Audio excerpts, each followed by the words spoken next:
Last week when we talked, we began looking at the conquest of North Africa. And we listed out the peoples who came through and conquered North Africa. The time period that your papers covered, 8000 BCE to about 539 BCE, are the period of black rule in North Africa. The period of African rule in North Africa. From 8000 BCE to roughly about 539, 529 BCE. That's the period that your papers cover. Now, we are moving into an era that can be considered the end of black rule in North Africa. The beginning of the end of black rule in North Africa. Specifically, we're looking at the period of 1100 to 146 BCE. Now, in your papers, you primarily looked at Kush, and you looked at Kemet, or what the Greeks call Egypt. That was the period that you covered in your papers. What you should have noted in doing your research was that Kush is the older of the two civilizations. And I told you last week that the Greeks and the other ancients, when they spoke of the entire region of North Africa, they designated everybody as Ethiopian. So if you happen to be reading the Greek historian Herodotus and what he is writing about the history of North Africa, he generally refers to all of the peoples as Ethiopians. So you must remain aware that Kush is older than Egypt, and that what you know as Egyptian or ancient Egypt comes out of Kush. So now we're moving into a different period now, because we're moving into a period when black rule, when blacks are pushed out of control of Northern Africa. You're getting into the period where you begin to see how Northern Africa is transformed into the region that you see today. And in one of our earlier lectures, we looked at what's going on today, and we're going to see that those problems begin then. All right, so when we begin to talk about the end of black rule, it doesn't just happen all of a sudden. It's a gradual process. And we're going to begin with the historian Chancellor Williams. And as he begins to talk about this particular period that we're looking at. And this is what he has to say in his book, The Destruction of Black Civilization. He says, modern Africans and students of Africa have tended to emphasize the destructive impact of European imperialism in Africa while ignoring the most damaging developments from the Arab impact before the general European takeover in the last quarter of the 19th century. A relatively recent period. So we're pretty much familiar. We look at European imperialism in Africa, European imperialism in Northern Africa, but we tend to overlook that that was a preceding period of imperialism. It was the Arab period of imperialism, preceded European imperialism, which we're familiar with. Now, I'm going to categorize this a bit further for you, because prior to European imperialism of the 19th century, and you should call that Western European imperialism, Northern European imperialism in Northern Africa in the 19th century, you have a period which you were supposed to go to the library and start reading up on, of the Greek and Roman period of imperialism in Northern Africa. And that period of imperialism begins roughly in about 332 BCE. So that's the first period of European imperialism, 332 BCE, and that period of imperialism is going to last for about 12 to 1300 years. It will be followed by Arab imperialism beginning in the 640s Common Era, and the Arab period of imperialism in Northern Africa will continue from 640 Common Era until the 1900s, the late 1800s, early 1900s, when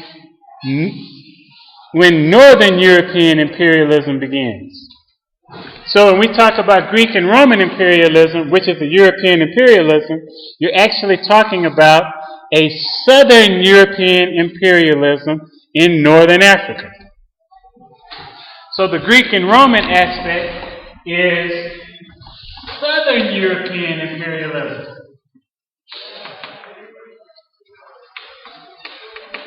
The imperialism that you are familiar with of the late 1800s, early 1900s, which begins then, that is Northern European imperialism.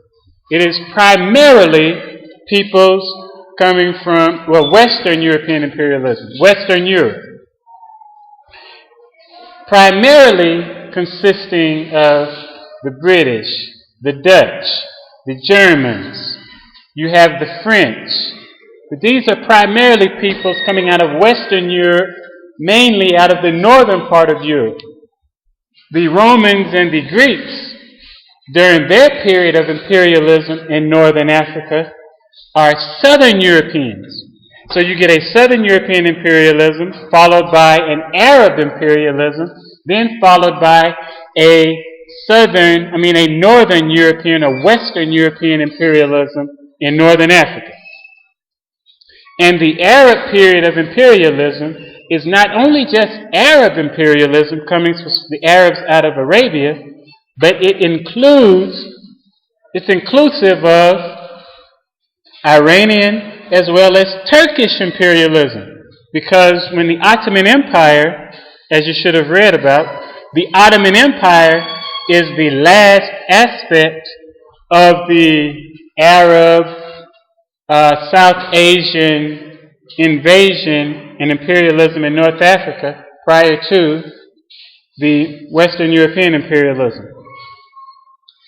All right, and Dr. Chancellor Williams, in his book, he pretty much lists this as a case of Western Caucasians and Eastern Caucasians, because we have to keep in mind that Europe is merely a peninsula of Asia.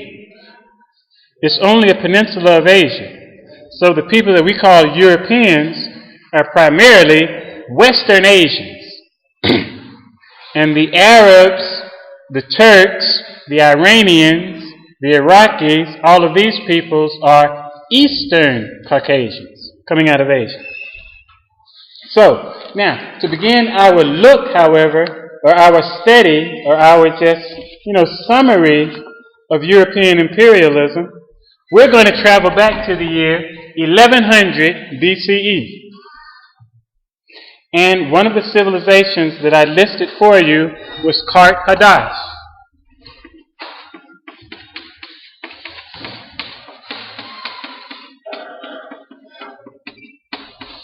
In your papers, or when you looked it up in the library, you primarily looked at Carthage. That's the European name. They call that civilization Kart Hadasht in their language.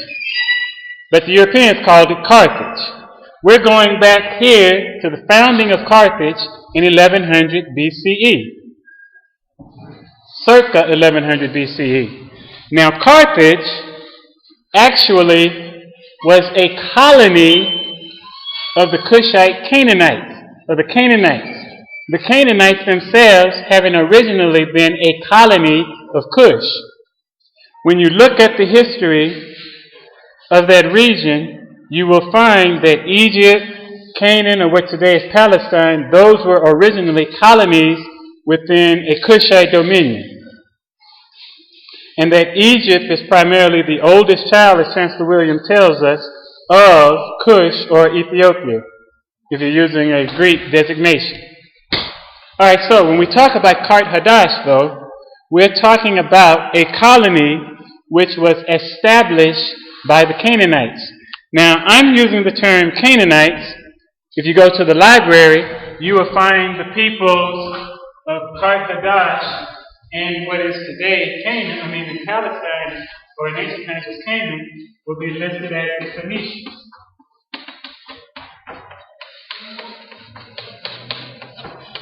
So when you go and you're pulling these things up and you're reading and you're learning about it, you got these different names. So if you're familiar with the Quran, if you're familiar with the Bible, then you know these peoples as Canaanites. However, if you start to reading the ancient manuscripts, you'll find that the Romans referring to these peoples as the Phoenicians. They use the term Punic. Different names for these folks. Carthage, these are all European designations for these African civilizations. So now, the period we're looking at, we're going to entitle it Hadasht, Greece, and Rome from 1100 to 146 BCE. And we have what's called a Criminogenic War.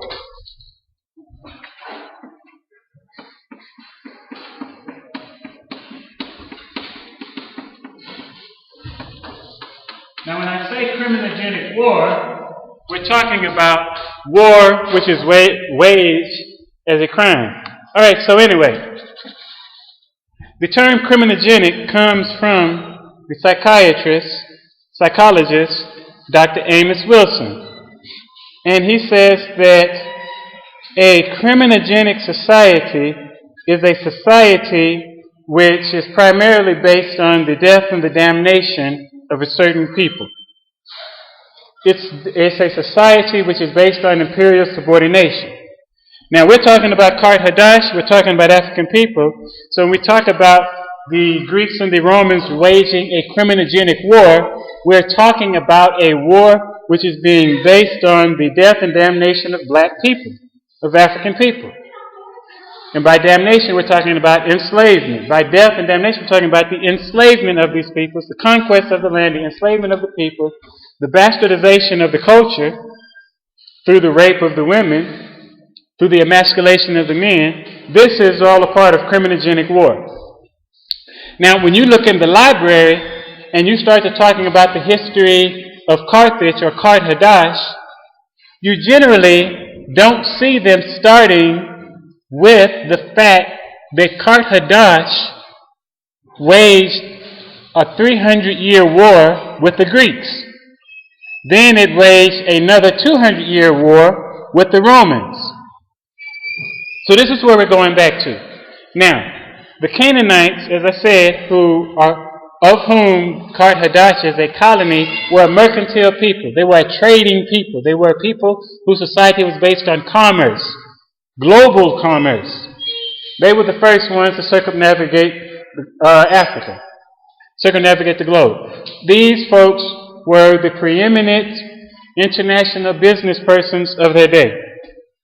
All right, now, of the many mercantile trading colonies established by the Canaanites of Tyre and Sidon to facilitate their far-flung trading empire, because they had a worldwide trading empire that covered the whole of what you today know as the Mediterranean. And Carthage, or Hadasht, was one of their colonies. All right, the city of Hadasht was located in what the Wahanga called Libya and what is contemporary Tunisia in northern Africa. And it was a cosmopolitan city, and it was composed demographically of Canaanite colonists, the Dagu, and other Mabila in the surrounding area, and what is today Tunisia. What is today the country of Tunisia is the region in North Africa we're talking about when we are speaking about Hadasht or Carthage. All right, now, also the city of Hadasht was also composed of mercenary elements, which made up a significant part of his armed forces. Whereas Tyre and Sidon had been exclusively concerned with commercial or economic power as a means of influencing world affairs, the Cushite Canaanites of Hadasht were also interested in establishing political dominion over its colonized territories. Therefore, the Kart-Hadasht Kingdom established a politically centralized commercial empire which dominated the Mediterranean from 650 to 202 BCE. Now, the Canaanites established the colony of Kush around 1100 BCE. And so for roughly 400 to 500 years of its history, Kart-Hadasht is a colony of the Canaanites. However, in about 650, Kart-Hadasht gained its independence from Canaan. Now, throughout nearly the whole of its existence as a politically and economically independent African nation, Kart-Hadasht engaged in defensive wars against first the Greek city-states and later the Roman Republic to protect, preserve, and expand its commercial empire. Now notice, I told you that it existed as an independent nation roughly from 650 to 202 BCE. Now what I'm telling you is during the entire time of its history as an independent African nation, it was engaged in defensive wars against first the Greeks and then the Romans. The Africans of Kart-Hadasht were engaged in a continuous defensive struggle for the maintenance of African power with first the Greeks and later the Romans. The nature of the socio-political and socio-economic interaction between Kart-Hadasht and Greece and Rome was violence based as a result of Greek and Roman aggressive actions. The Africans of Kart-Hadasht built a worldwide international trading network, and they were global powers in trade. If you wanted to ship something, you were using Kart-Hadasht sailors. You were using Kart-Hadasht financiers. They were the world leaders in foreign direct investment during that time, these Africans. The Greeks and the Romans, instead of building their own network of trade, chose to attack Kart-Hadasht interests. The Greek and Roman societies were criminogenic societies, as are most European and Arab societies, as evidenced by the recurring patterns of history. Amos Wilson defines criminogenic societies as organized criminal systems which engage in the appropriation, which means the theft, the occupation, the destruction, the murder, and genocide of peoples in the pursuit of material gain and political economic power. The social system of the criminogenic society is based in prevarication or lying, immorality, chaos, incongruity, disorganization, conflict, and unscrupulousness, and the glorification of deviant behavior which is not in line with the principles of truth, justice, harmony, balance, order, reciprocity, and propriety. Now, the criminogenic societies of Ulaya were and are, in the words of Amos Wilson, based on the death and damnation of African peoples from their inception. From the moment of inception of contact between these two societies we're talking about, between Western Caucasians and Eastern Caucasians, if we use Chancellor Williams' designations, between the Greek, the Romans, and of the Southern Europe, and the Western Europeans, and between the Arabs and the Africans, all of these is a violence-based relationship. As you continue to do research into the history of Northern Africa, this is something you will see. They came as conquerors. They came with swords. Then they came with guns. But they have never come peacefully. And they didn't bring any civilization or any high culture with them. They destroyed what they found. this is a part of the historical record of Northern Africa. And you see that, those of you who chose to write about the history of Kart Hadasht, when you were looking at the war between Kart Hadasht and Rome. Rome did not engage in a war, did not engage Kart Hadasht in trade. They engaged in warfare and were not satisfied until they had completely erased the city of Kart Hadasht, which was the center of the Carthaginian Empire, from the face of the earth. They literally burnt it to the ground, then removed all of the stones and sowed the ground with salt so that nothing would grow there. Alright, so anyway, let's look at the commercial empire of Kart Hadasht. Because remember, I told you, you study history to learn lessons. We as African people are in a stage of rebuilding ourselves. We're in a stage of nation building, building nations across the African continent. So if we're going to build nations, we have to look at what made us great previously. So there are lessons we can learn. The commercial empire, notice Kart Hadasht had a commercial empire. It had a trading empire. They were a wealthy people, controlling their own resources, trading with other peoples, and facilitating the interaction of peoples across the globe in trade. So, the commercial empire that Kart Hadasht had inherited from its mother Utamaduni, Tyre and Sidon, in Canaan, or what you know today as Palestine, that commercial empire had been created, expanded, preserved, and protected by African creative energy. Rather than create their own maritime trade network, first the Greeks and later the Romans sought to supplant the Canaanites as the dominant power and appropriate the Canaanite maritime trade network. For the Greeks and Romans, there was no thought of peaceful coexistence. They never attempted peaceful coexistence, and no apparent ability to create. For them, it was the spirit and ethos of the barbaric nomadic raider which prevailed. So what we have is not just a struggle for power, but the kusudio of the Greeks and Romans to overrun the Canaanites, and to take the place of the Canaanites in the socio-economic superstructure created by the Canaanites, inherited by Kart Hadasht, or Carthage.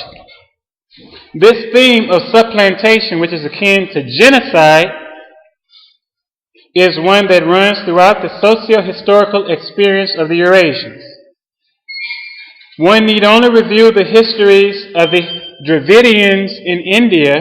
If you go over to into Southern Asia and look at the Dravidians, the blacks who established Hindu society, what you know as Hindu society, established by the blacks there in Mohenjo-Daro. If you look at what occurred to the Sumerians, the black people who established the civilization in Southwest Asia, in the land known as Mesopotamia, if you look at what happened in the lower Nile Delta of Kemet, or what you know as ancient Egypt, once again established by black Africans, and all of northern Africa, then you take notice of the pattern of interaction utilized by first the Greeks and the Romans, followed by the Arabs, and then followed by the Western Europeans. So, that's a bit of an overview of what we're looking at. So now let's take a look first at the Greek Kart Hadasht Wars. Remember I told you from 650 to 202 BC was the existence of the Carthaginian Empire. It was the existence of the Carthaginian trade network. But they didn't have one single day of peaceful existence where they just engaged in trade and in agriculture and enjoyed life. From 650 to 202 BCE, this African nation had to fight the European invaders during its existence. It fought European invaders from the first day of its existence until its end, because its end was brought about when it lost the final war it fought against the Romans. But we're going to look at the first war which is not so well known by African peoples who study North African history. They are not so well familiar with the fact that before Kart Hadasht fought the Romans, which is a history that has been written ad nauseum, Kart Hadasht waged a war against the Greeks. By way of example of the case of the colonization of Sicily according to African values and the subsequent actions by the Greeks and Romans will serve to illustrate the nature of African, European, Arab interaction. All right, so I told you that Tyr and Sidon established and maintained colonies and trade centers in the islands of Sicily. Now, if you look at a map of northern Africa and you look at the Mediterranean Sea, all along the Mediterranean in what is today northern Africa, what is today Spain, what is today Greece, what is today Italy, what is today Turkey, and what is today Palestine, that area was dotted with small trading colonies set up by first the Canaanites and then taken over and expanded by Kart Hadasht. And that was the basis of their trade empire. That was the basis of their trading empire. All right, now, the Canaanite method was to establish a trading colony with local approval and then to trade with the local inhabitants. They did not, that was the Canaanite policy. They didn't come in and seek to conquer. They established a trading colony, which normally numbered no more than, at the most, maybe 1,000 people within that trading facility, who primarily were dealing with the financing, with the construction of harbors and ports, things of that nature, and facilitating trade with peoples further inland. All right, and they no way interfered in the local political or economic life. Now, the Canaanite trading colony was small in many cases. All right, and it existed specifically for the purpose of trade. All right, now, since prior to Kart Hadasht becoming an independent nation, Tyr and Sidon, the city-states in Canaan, did not exercise political control. That means they really didn't bother to have a standing military. They were specifically, throughout their history, traders. They engaged in trade. They were expert seamen, so they had a navy, though they were skilled in naval warfare, specifically to protect their naval fleet. Now, and because Tyr and Sidon didn't exercise political control, that facilitated a peaceful coexistence and the mutual satisfaction of interest of all the peoples involved. Now, beginning in 750 BCE and continuing unabated until approximately 650 BCE, the Greeks began to colonize Sicily. We're using the island of Sicily as a bit of a case study. The Greeks began to colonize Sicily. Now, Greek colonization was a zero-sum game. There was no peaceful coexistence in which one party, the Greeks, expanded and politically and economically, and the other party, the local inhabitants of Sicily, were reduced to subordination and they were enslaved. Greek colonization reflected the conflict-based, enslavement-founded, and homosexual economic order of the Greek mainland. They transplanted Greek society. You can go and look at early ancient Greek society, and it was a conflict-based, chaotic, warfare-based society. A society where women were, the purpose of a woman was specifically for making children. That was it. A society that was highly based in a homosexual order, both the Greeks and the Romans. All right, so in 638 BCE, Kart Hadasht has become independent from Canaan. Canaanites are no longer able to exercise control over its economic empire, because at that time the Canaanite heartland had begun to deal with continuous invasions from the different powers at the time that were fighting for control of the region. We talked about it the other night. The Assyrians, the Persians, the Babylonians. These peoples were now coming in seeking control of the region and conquest. So because of that prevented Hadasht from exercising complete control over its commercial empire. It was still able to facilitate trade because the cities of Tyre and Sidon were pretty much insulated from attack. The warfare techniques of that day required siege machinery, and so the cities were sitting basically on an island, so there was water that had to be crossed, and then you had to engage in a prolonged siege to take the city. So, but these, yes.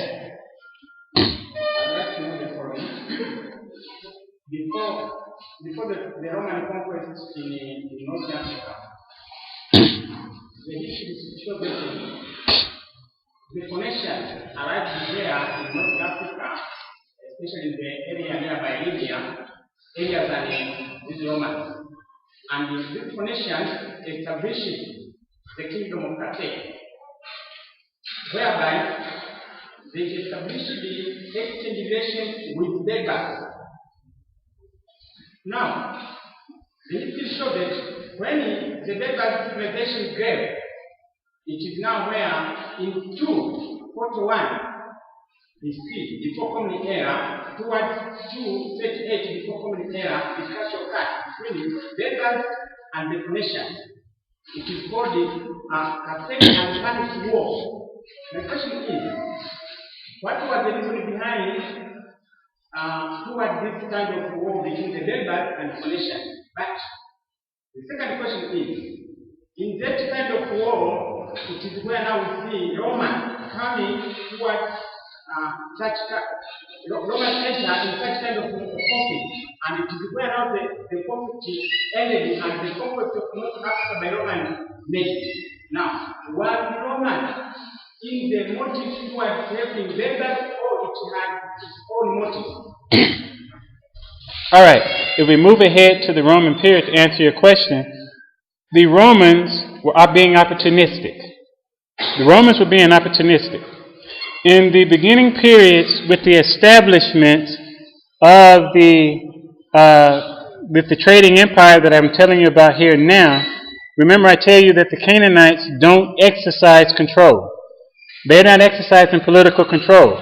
So the peoples living in North Africa are merely engaging in trade with peoples who are living on the coast.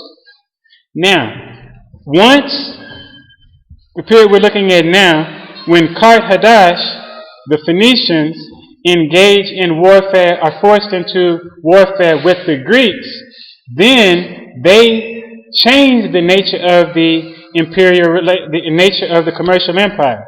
Because it's come under the attacks of the Greeks, they begin to unify it politically and economically.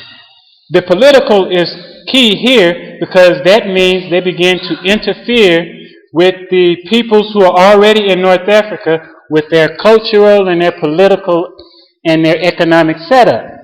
See, before, the peoples in the region who we know as the Berbers are just engaging in trade with the coast. But Hadasht, because what I'm telling you here, beginning in 638 BCE, I tell you that the Greeks started their conquest in 750, colonizing in the region. Not just in Sicily, but we're using Sicily as a case study. Once the Greeks begin their colonization, it becomes a threat to the setup of the empire. But from 750 to 650 BCE, nothing is done because Canaan isn't exercising political control. It's engaging in trade, and for the most part, the Greek colonization isn't interfering in their acts.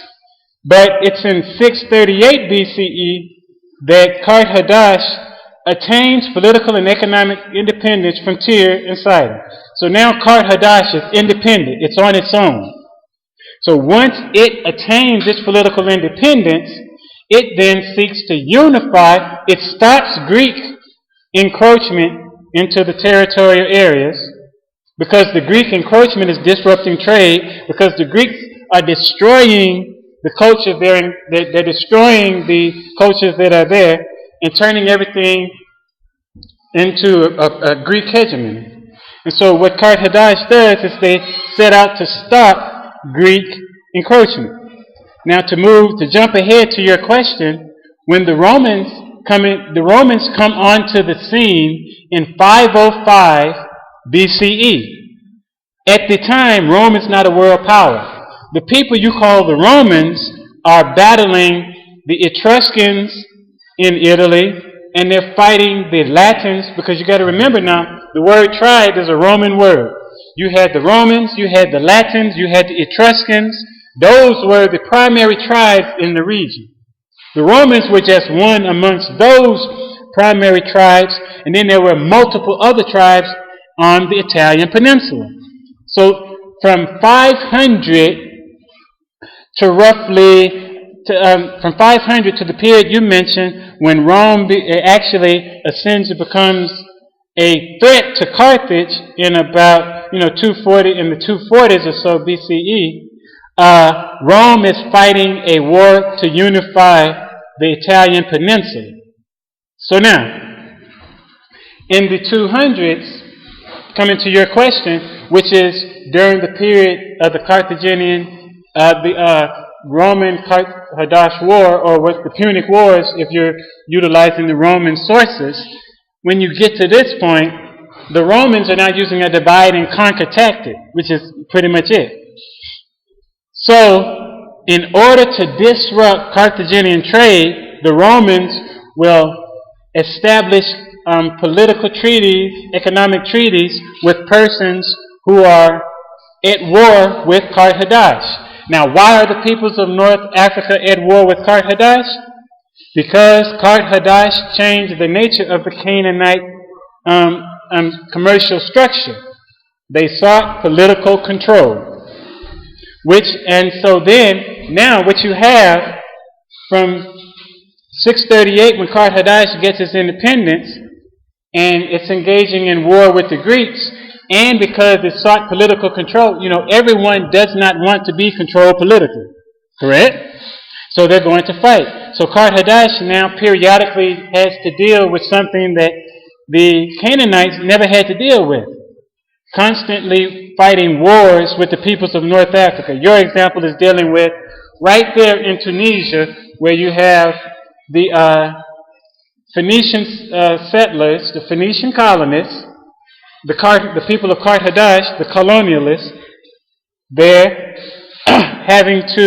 waging a war against the indigenous peoples already there. The Africans already living in there, who now are fighting against them because they don't want to be politically controlled. Kart Hadasht, part of their rationale for the political control of the empire is what we're looking at here. Goes back to 638 BCE with the Greeks, because they are now dealing with someone who is not interested in just establishing trade links. Why weren't the Greeks interested in establishing trade? Well, first off, the Greeks didn't have much in their lands that was worth trading. They could grow some, they had wine. Their soil really wasn't good to the point where they could engage in agriculture. So these people wanted the other things, and they didn't want to pay for them, because remember, these were a barbaric, nomadic people primarily for most of their time, which were engaged. The mindset of the raider. A raider is one who just, he'll let the settled agricultural community farm, then the raider would just come in and take it. Pretty simple, just a raid. We see this periodically, even today in history, where you have people who want a resource that you have that they don't have, but they don't want to trade with you. First off, they don't have anything you want. So since they don't have anything you want, They simply come in and take what you have. That's that mindset. That's the mindset that you see with the Greeks and the Romans. Because their land was pretty much people poor and it was resource poor. The resources have always been on the African continent. When I sent you to the library the other night, I told you to go find out why were all of these people throughout the whole history coming here in conquest. What were they coming for? The resources. As the years change, the nature of the resource desire changed, but it's always been the resource. Always been the resource. Alright, so on Thursday we will pick up with the Kart Hadasht in Greece, which is going to set the stage for the Roman period. Because as Kart Hadasht, a world empire, is battling the Greeks over a 300-year period, Rome is building itself up. Rome is building itself up. Kart Hadasht is going to be waging war with the Greeks throughout the whole period of disunity in Greek history, through the period when Alexander of Macedon begins his global conquest. And then Kart Hadasht will continue to wage war once they have defeated the Greeks, because the Romans will have come to the fore. So we'll pick up on that on Thursday night, and I'll see you then.